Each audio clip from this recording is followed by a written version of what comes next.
Today we're going to work on the lower back, or upper back, mid back, and lower back.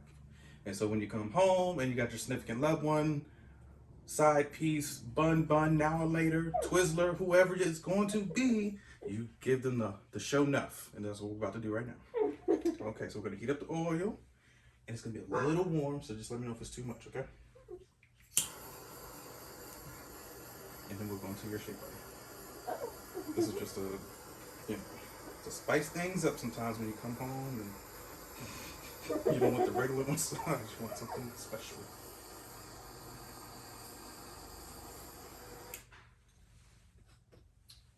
Okay, here we go. Like I said, if it's too crispy, just let me know. Sometimes it's more, it's just my fingers.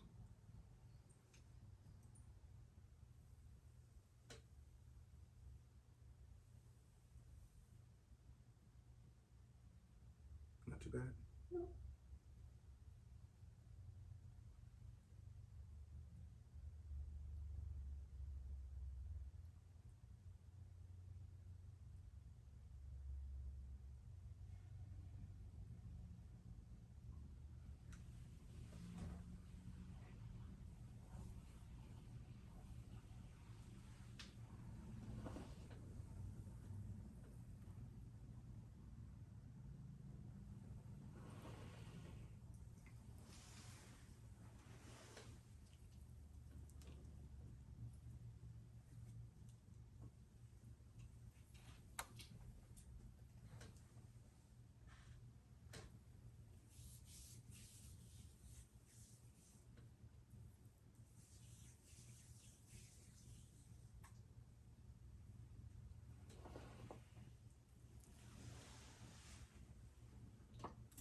Yeah, I put way too much, but it's okay.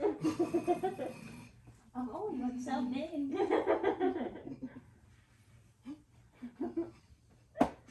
It's really ridiculous. I'm like, oh Lord, what happened?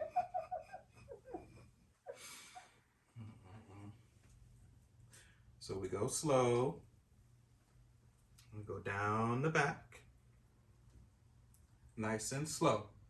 So when your significant other or whoever, she comes home, he comes home, or it comes home, or they, or the community, whoever it could be, you normally just starting off with just rubbing and gliding the lotion onto the body, or cream, or cooking oil, whatever you're gonna use for the body, because sometimes you gotta improvise, do what you gotta do.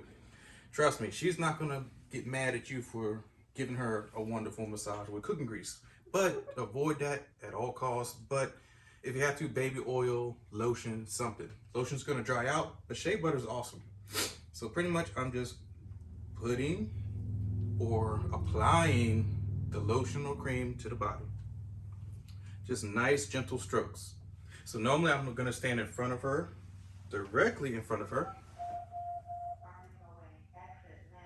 Oh, I was about to say, I thought Alexa was being self-aware. I thought she was going to be in Terminator mode, like doing her own. What the hell? Is it going to be today? Damn, because they're trying to take over one of these days. It's going to be, today's the day. Oh, I got my affairs in order. Me and God, we're best friends. You know what I mean? Like, I'm good. My family's good. We okay. Today is the day.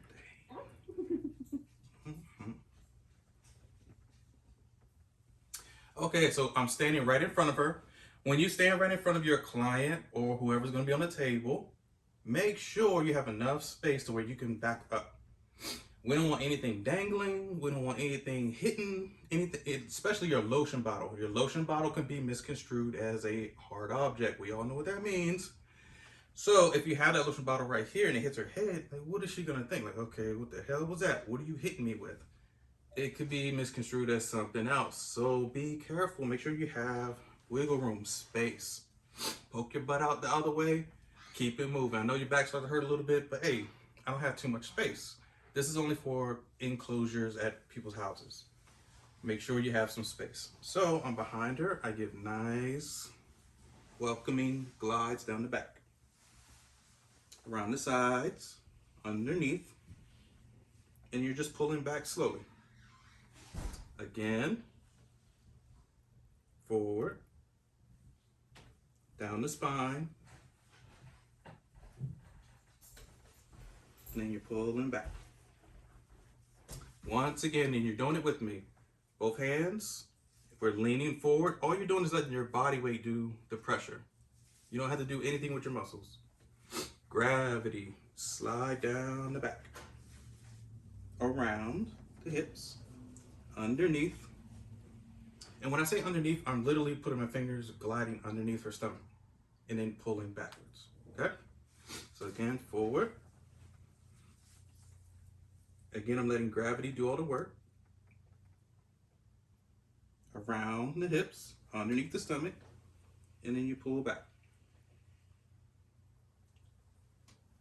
So let's practice that at least a couple more times without me talking and yapping. So here we go.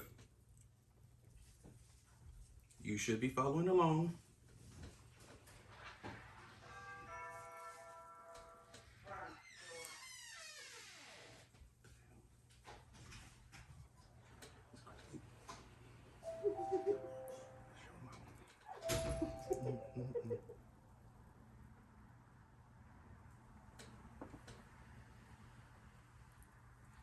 There, so after about 3 repetitions, I know we did 5, 6, 7 of them, but that's to get you familiar with the movements. Now you're gonna step out to the side. Now you're on the side of her.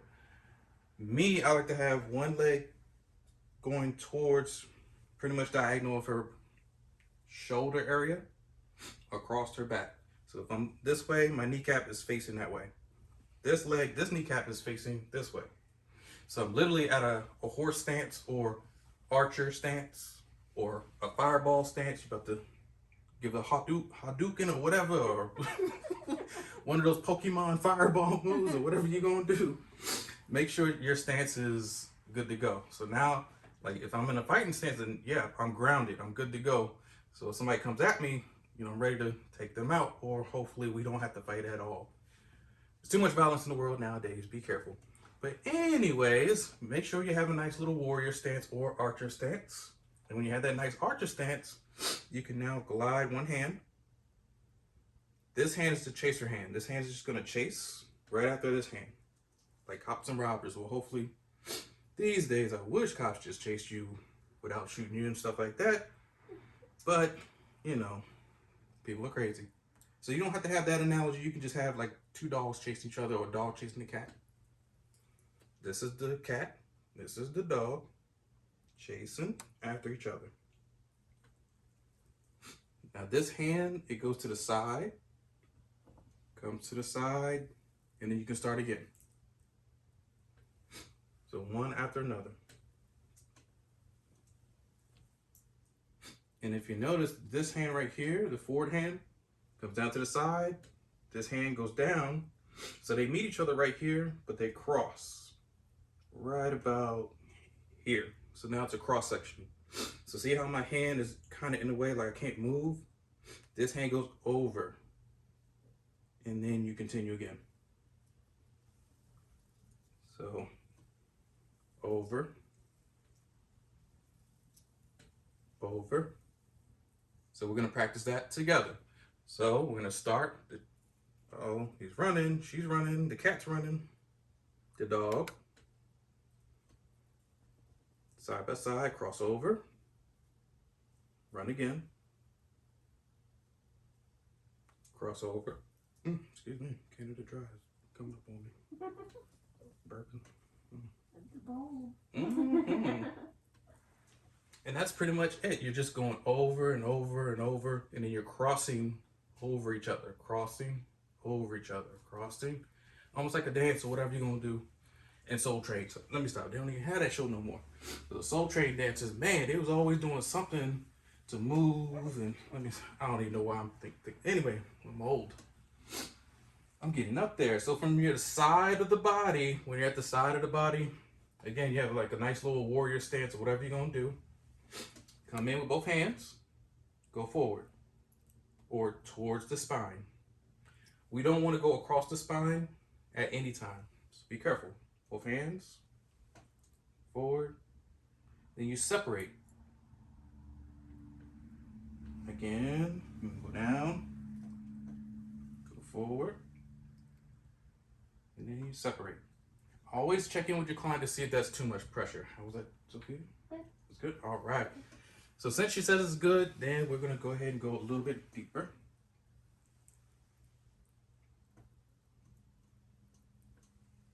So together, let's squat down. Both hands are together on the side of the rib cage. Push forward. Separate. Down to the sides, come together. Forward. Separate. So in a real life setting, it would just be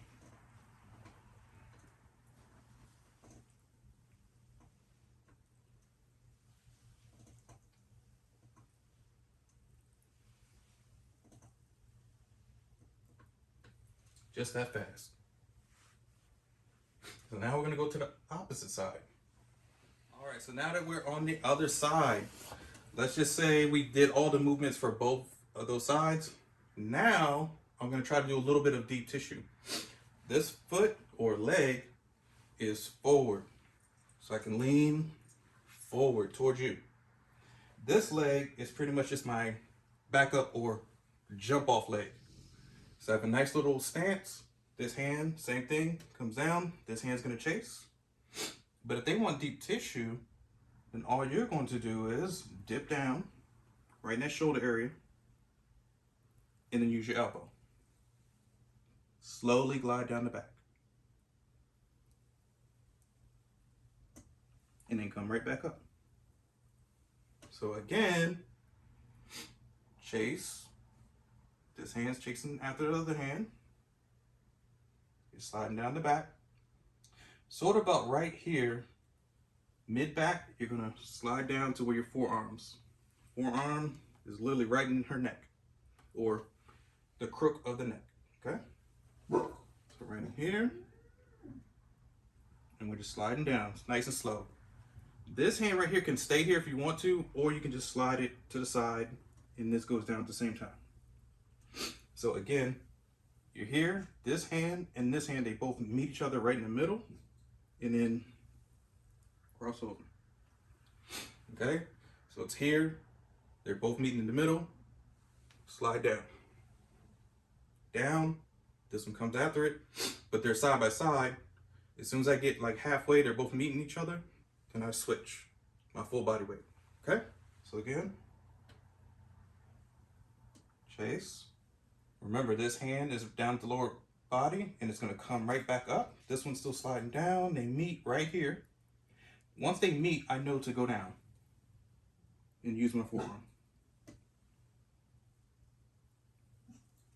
Okay, one more time, forward, chase. This hand comes up, they meet together, go down. And you're using gravity, just let gravity do the weight. You do not have to use your muscles if you don't want to. Now, if they have a bigger, Hulk type of person or She-Hulk, then you're gonna have to really get up in there and like lean your whole body on them and really break them in. Other than that, you don't have to. So from here, same beginning strokes. So we're forward, going all the way down to the back, watching how they breathe, because if you're putting too much weight on them and you don't see any type of movement in their back, they're not breathing, they're holding their breath because it hurts. You're too heavy on that person. Make sure, just like, I hate to bring it up, but for George Floyd or anybody who has been asphyxiated or chokehold or anything like that, once you put body weight on somebody, your lungs they're bigger on the back side. Your front side of the lungs are protected by other visceral organs, rib cage, even though your rib cage is back here as well, but it's kind of exposed, they're spread out.